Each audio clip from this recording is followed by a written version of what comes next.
It's Joy 107.1, Columbus's inspiration station.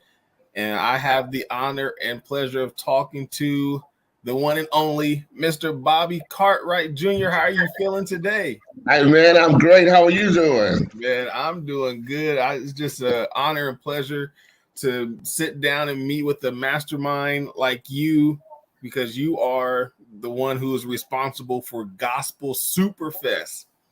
Well, thank you for saying that. Mastermind might be a stretch, but the Lord has commissioned me to be the steward over it, and if I'll take that mastermind title from you, if you will allow me, but it seems a little overkill for me.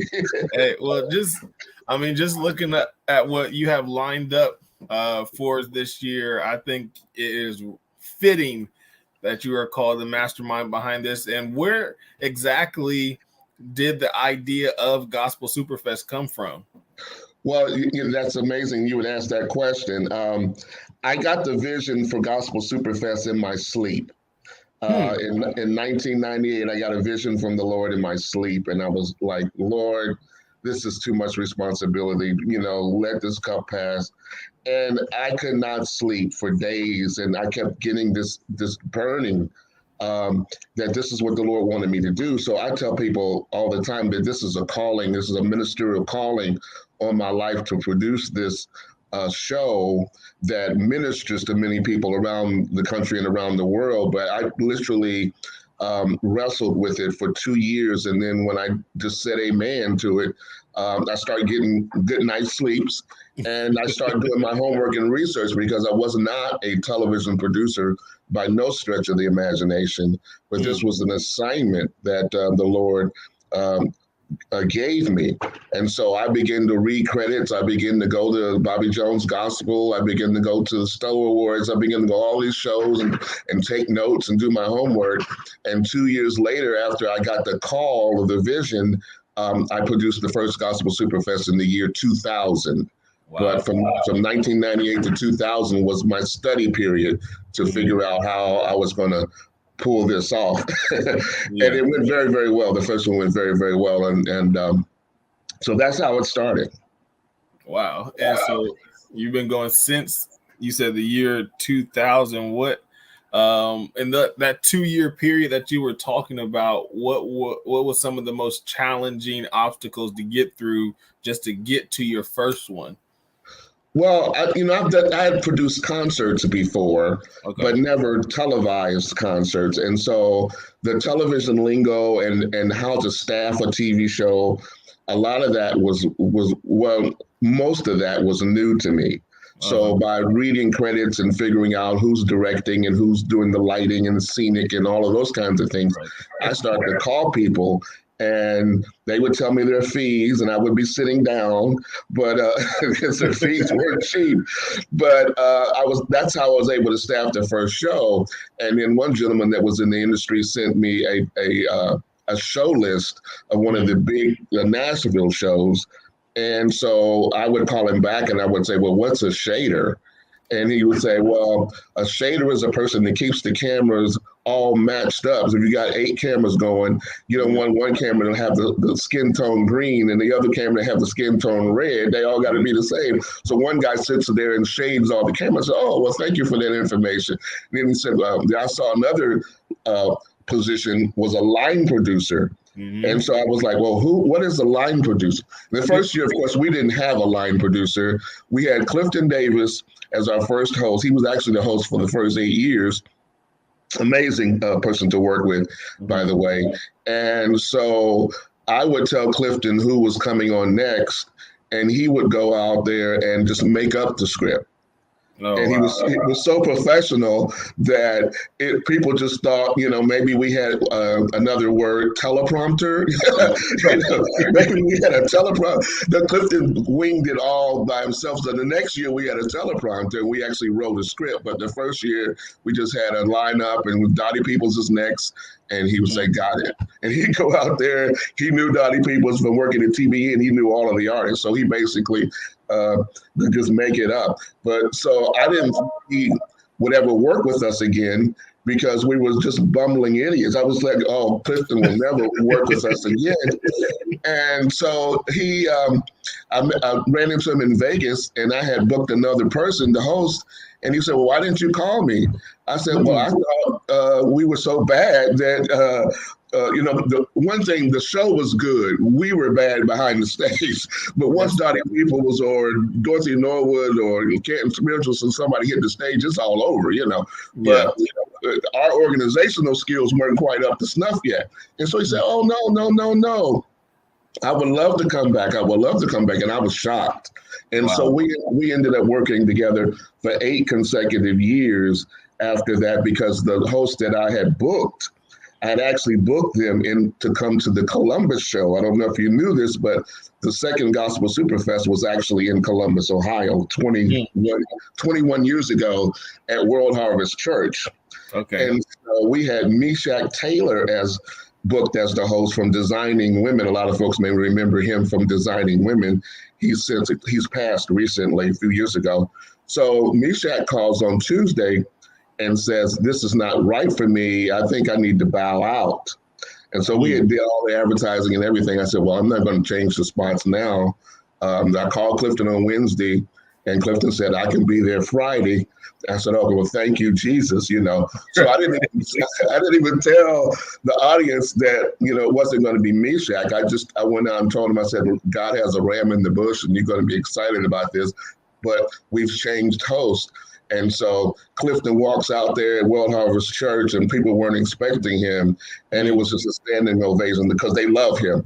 And the show went on, And so that was my confirmation that he was the guy for us. And as I mentioned, we had an 8-year relationship that got us to TBN, got us in a lot of different network affiliations. It was amazing. Yeah. And so that's how it all started. Yeah. So you mentioned Columbus 21 years ago, Las Vegas. Where are some other cities that you've held Gospel Superfest in? Well, I'm most proud of our 3-year run in New York City, the entertainment capital of the world. That was the 04, 05, and 06.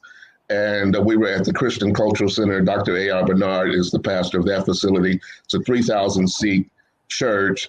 And but it looks like it's built like a theater. And so we were there for 3 years, and just the New York culture, the way we approached the show, the way we were influenced by Broadway and theater, it changed the whole culture of our production.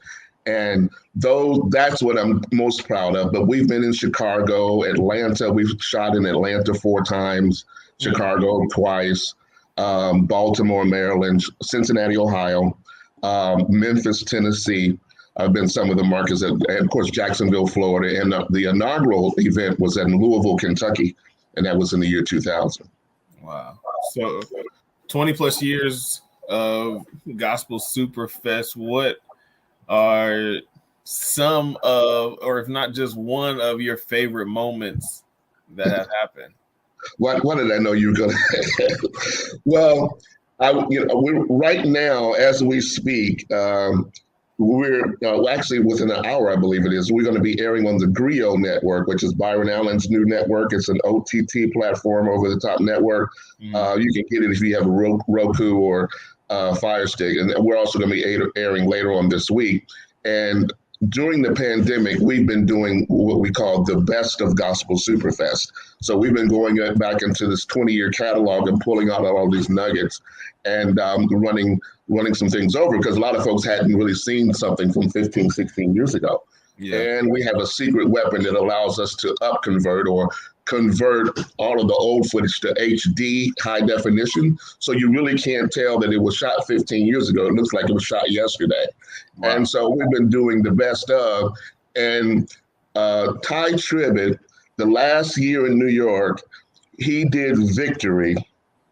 And we do what's called like a cattle call, and sometimes we do a finale where everybody who's performed on the show that night comes back on the stage for the big finish. Mm-hmm. And in New York, it was Ty Tribbett, Tone, Hezekiah Walker, You name it, Kurt Carr, Trinity 5-7, everybody's on stage at the same time. Vivica Fox was the host, co-host then with Clifton. Ben Vereen came. He had heard about the show, and he's just, send car for me. I want to come. And we didn't have no contract on that. Ben Vereen just jumps on the stage.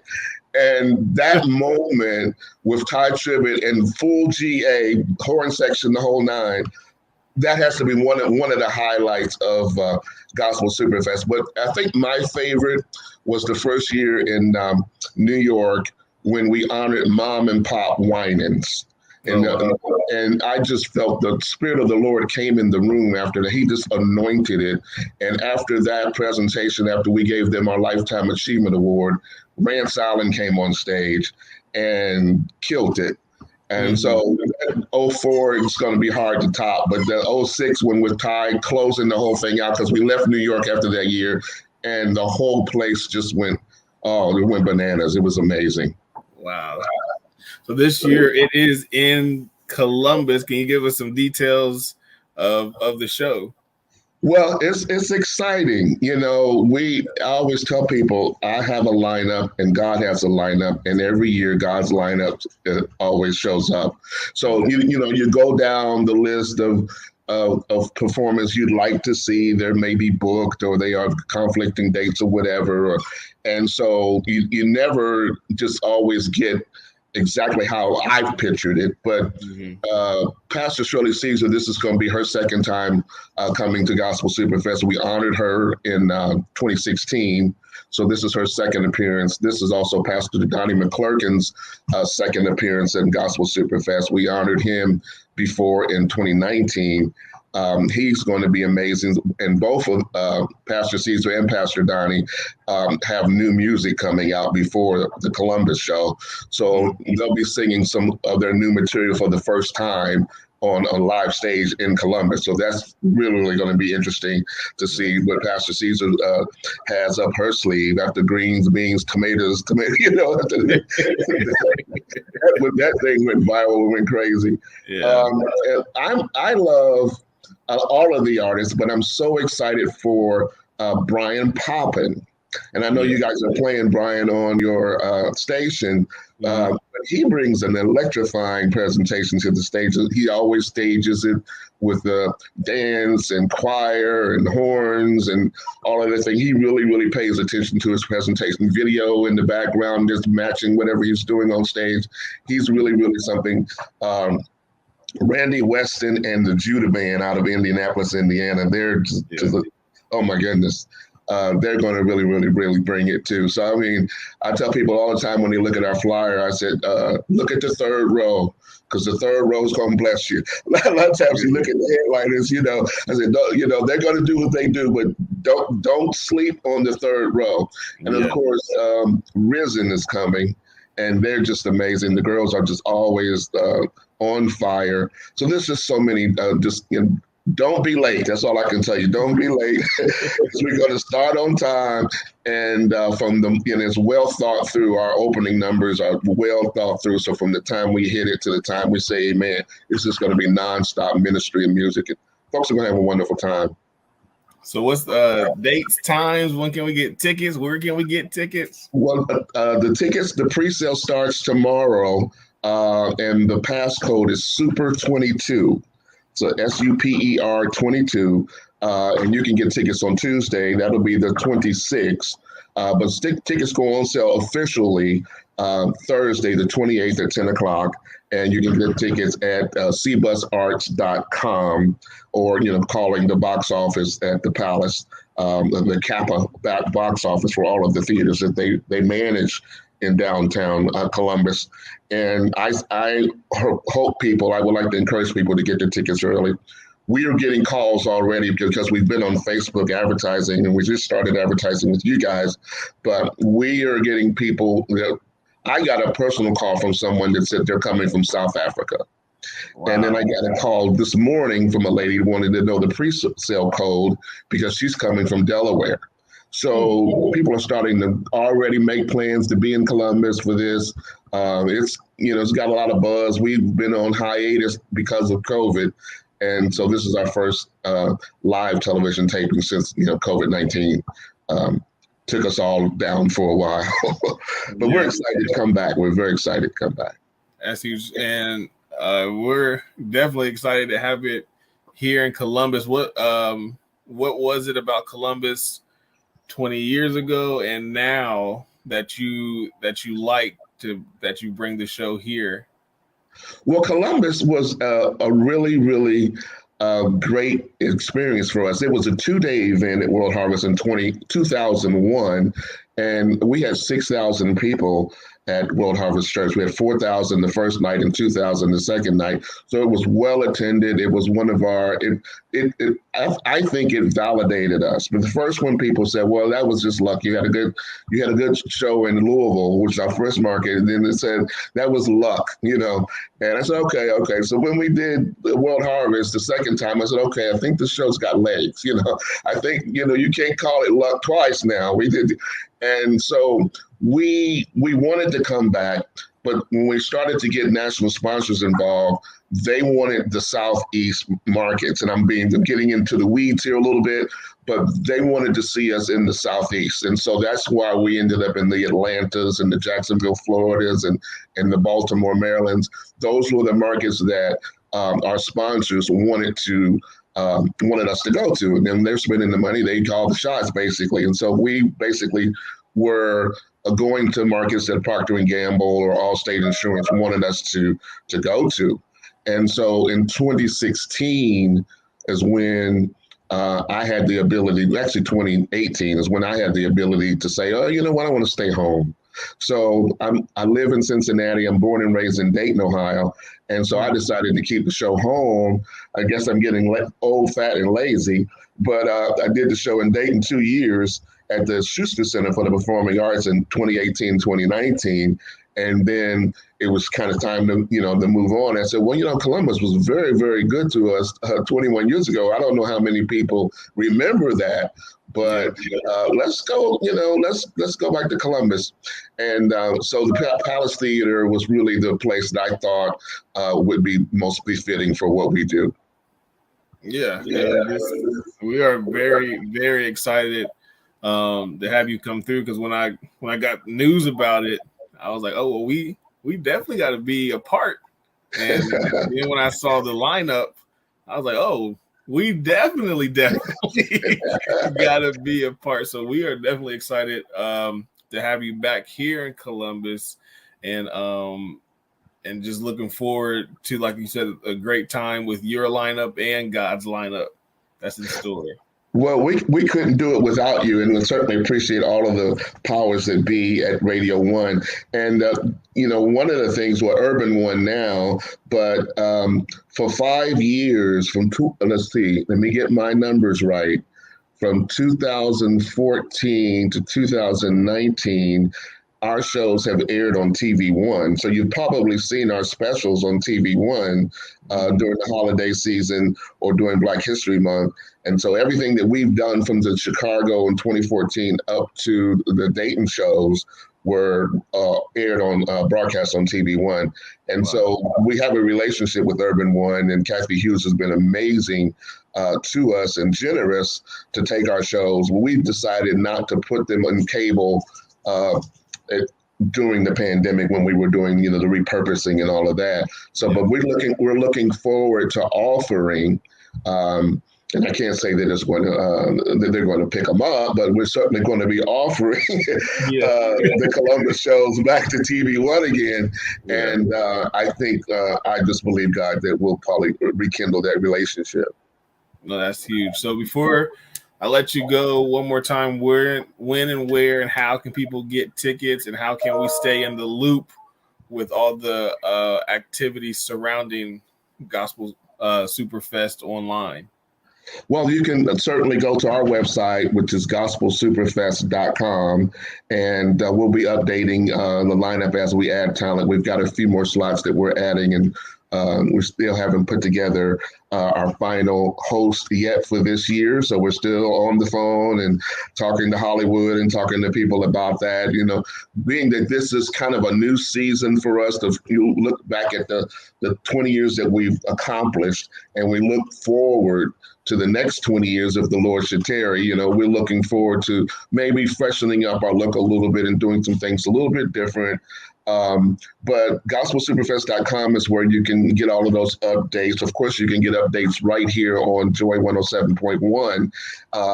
And we'll be giving you, new press releases and new information as we go along. But the event is going to be Saturday, August the 20th,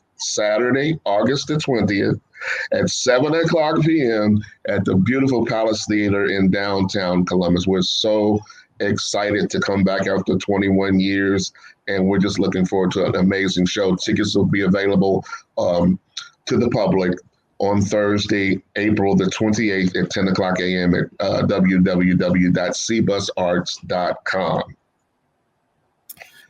The mastermind behind Gospel Superfest, Bobby Cartwright. I appreciate you joining me today. So thank you so much for having me on your show.